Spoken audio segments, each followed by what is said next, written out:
knife then, and I really do like the shape of the pattern of this handle. As you can see, really nice. Knife testing, unboxing of a new grill. Not the hardest wood to baton.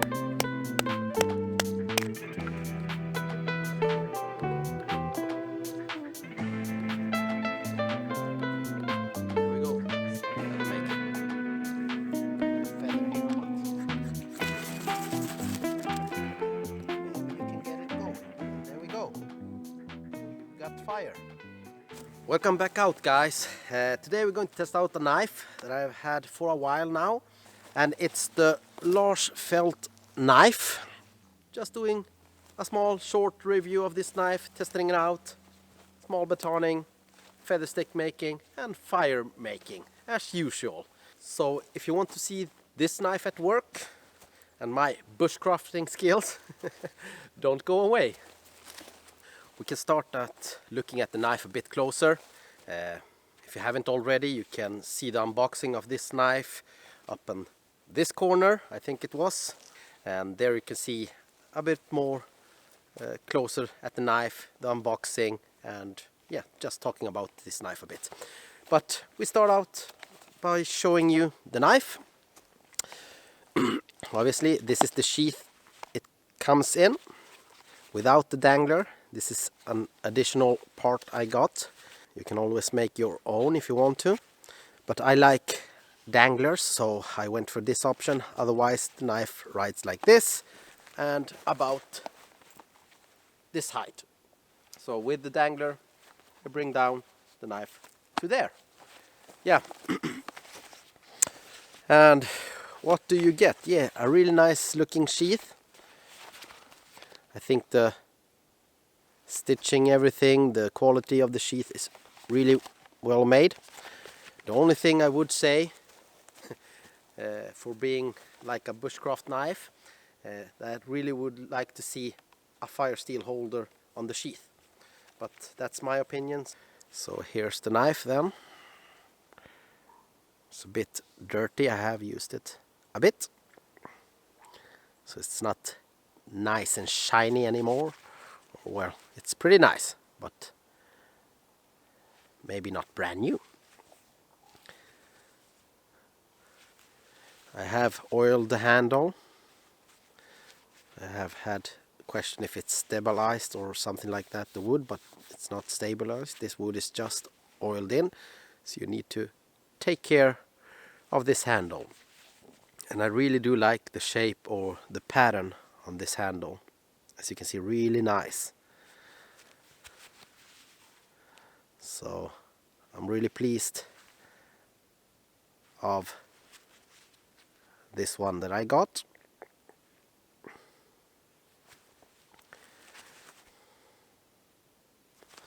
So there we go. That was a small close-up at the knife. Don't dangle your knife like that. That was stupid. And let's get into some small testing of the knife. Getting some wood for my grill, and also getting some wood for the knife testing. So we have double purpose video today. Some knife testing, some unboxing of a new grill. So let's start out with some batoning. I have my small baton, my knife, and some pieces to try it out with. Everything is frozen solid, so everything's pretty wet, damp, and yeah, not the most friendly environment right now to doing a fire, but very nice to making a fire and having some warmth when it's like 3 to 4 minus now and the winter is coming.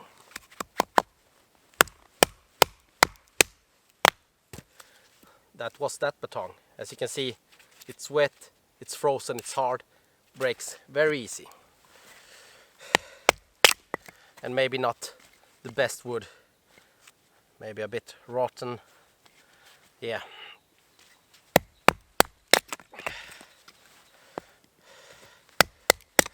So this knife shouldn't have a problem batoning through this kind of wood. Not the hardest wood to baton. You get the point. You can baton with this knife. So for everyone that doesn't like batoning, turn away, because I do like batoning. But there you go, some batoning with this knife. Could go a bit bigger, wouldn't recommend it. You can see the split happening there. Pretty nice. You have a really thick tip, so you don't have to be afraid of hitting right out there and breaking the tip.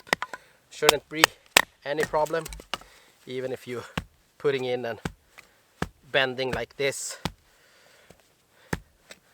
The tip should hold up for some abuse. Just flattening out the surface. Try to stay in frame. This knife is, maybe as you know, razor sharp.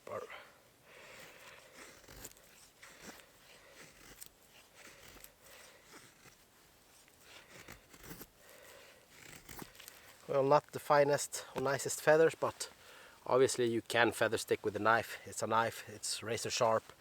You need to control it, the angle right, or it will easily bite in the wood due to the Scandinavian grind.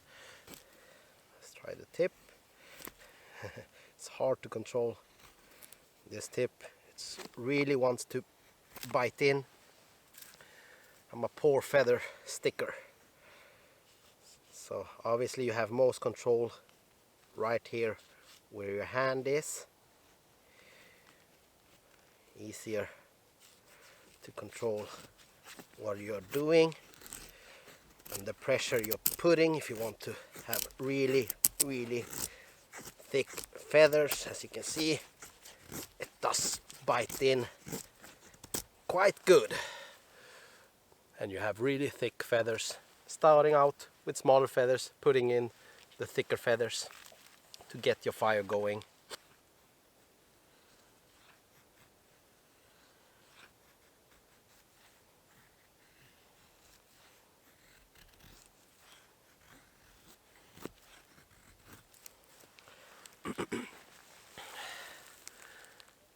There we go, some feather making.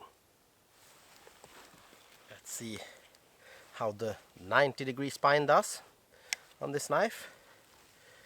Seems pretty nice. Shall we see? Yeah, you can see you really do have a nice 90-degree spine. No problem there.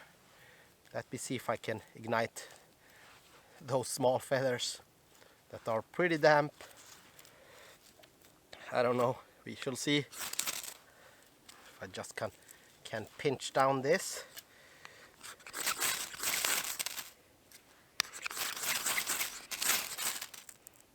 It's not so much of a feather here, but maybe we can get it going. And there we go. You've got fire. Even with this wood that wasn't so great and not so much feathers and pretty damp, frozen,